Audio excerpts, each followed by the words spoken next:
Now, White Pine County Daily News with Wyatt Cox. And a good afternoon to you. We're getting this out late because we had to do it separate. It is Friday afternoon, and KELY News, as always, sponsored by Sahara Motors. Ready for all seasons? The Kawasaki Ridge XR Crew Limited HVAC side-by-side keeps cool in the summer, dry in the rain, warm in the winter. Conquer any trail, creek, or blizzard while staying comfortable the whole way. Check one out today at Sahara Motors. Finally, we're seeing the freezing fog burn off from this morning, but it took till afternoon. But it is going to be a gorgeous White Pine weekend. Fair skies, 47. We do have snow back in the forecast on Monday all the way through Thursday, and we could see several inches of the white stuff. Let us pray. The Ely City Council met last night, approved 5 ordinances upgrading the Ely Municipal Code. The measures included provisions relating to the city clerk, city treasurer, human resources director, and deputy positions, mostly approving deputy positions to ensure continuity of service. The council also approved the Morley Sewer Project, a CDGB-funded improvement, as recommended by the Municipal Utilities Board. The council also approved agreements tied to a wireline crossing and electrical easement involving the Nevada Northern Railway Foundation and Mount Wheeler Power, and reviewed a revised landlord consent form for a Verizon site. White Pine County Sheriff's Office blotter report for Tuesday and Wednesday. On Tuesday, 54-year-old Tommy D. Polk Jr. of McGill arrested on an Ely Justice Court warrant, bail set at $5,000. Now, he's innocent until convicted in a court of law. Deputies also cited a subject for disturbing the peace and trespassing at a local healthcare facility and issued a warning to dog owners after a complaint about an animal chained outside for several days. Other calls included a domestic disturbance in the county, a minor vehicle rollover collision involving 2 unoccupied cars outside a casino, and a separate crash on a state road that was referred to Nevada State Police.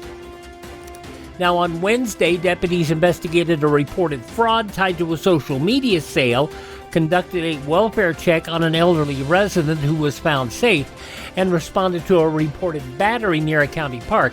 No new bookings reported on Wednesday. White Pine High School sends 20 wrestlers to compete at the Nevada State Wrestling Championships at the Event Center up in Winnemucca.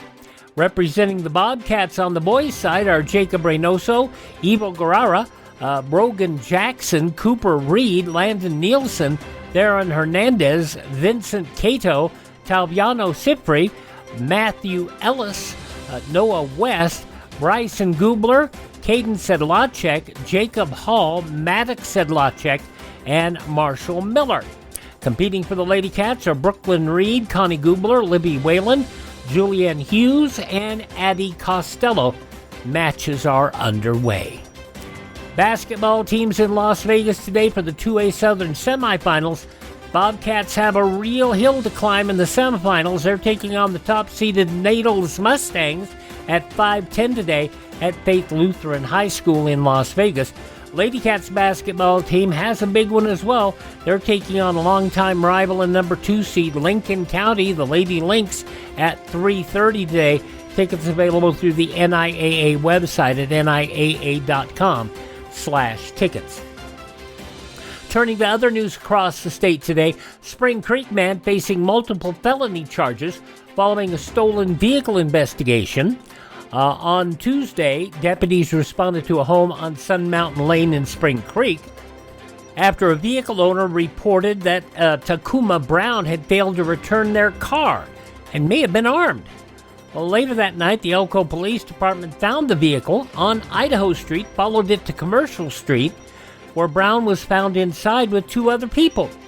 Investigators later recovered a firearm from a Bullion Road residence after serving a search warrant the next day. Brown arrested on charges including grand larceny of a vehicle, unlawful taking of a motor vehicle, and possession of a firearm by a prohibited person. A legal fight underway over a proposed 2026 ballot measure backed by Republican Governor Joe Lombardo that would restrict transgender female students from competing in girls' school sports. The initiative would amend Nevada's Equal Rights Amendment to limit K-12 and college sports participation based on sex at birth. It's being challenged in court by Sue Birch of the National Organization of Women, who argues the petition language is misleading and it fails to fully explain its impact. Hearings set for February 20th, First Judicial Court in Carson City. Supporters say the measure is about fairness and safety. Opponents asking a judge to block it from the 2026 ballot. New at this hour, the 7 Colorado River Basin states will miss a federal deadline to reach a new agreement on managing the river. The current guidelines expire at the end of 2026. The Bureau of Reclamation had set February 14th as the target for a consensus plan. Lower Basin governors, our Governor Lombardo and Gavin Newsom of California and Katie Hobbs, say the negotiations will continue, but there is no deal in place. They proposed voluntary cuts, including nearly 17% for Nevada. Southern Nevada Water Authority Chief John Ensminger says Nevada receives just 1.8% of the river's flow and has built a sizable water savings account to prepare for potential federal reductions if states can't reach agreements. Watch out for outreach to northern Nevada. SNWA might still come for our water. A correction issued for certain blood glucose monitors after more than a decade of reported injuries and a death. Florida-based Travidia Health says instructions tied to its True Metrics meters did not clearly direct users to seek immediate medical care when receiving an E5 error indicating dangerously high blood sugar. Since 2014, the company has reported 114 serious injuries and 1 death linked to delayed treatment. The updated warning now tells users to retest with a new strip and seek medical attention right away if symptoms such as fatigue, excessive thirst, or blurry vision continue. The correction applies to True Metrics monitors sold under major store brands, including Walmart, CVS, and Walgreens. Not a recall. The devices may continue to be used. And a classic Las Vegas pastime making a comeback to the Las Vegas Strip. While bingo never left the locals' casinos, bingo's been gone a long time from the Strip proper. Well, now Circus has opened a new traditional-style bingo hall featuring, hold your breath, paper cards, ink daubers, and live bingo callers. The space can hold up to 255 players per session, 5 sessions running Thursday through Sunday. Each session includes 14 games, cash prizes ranging from $50 to $1,500.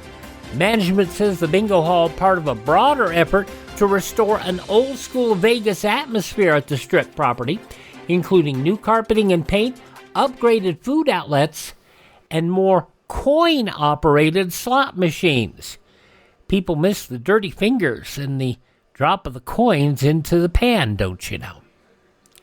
And that's for Sahara Motors, a check of your Friday news here from White Pine County in the state of Nevada. Good day to you.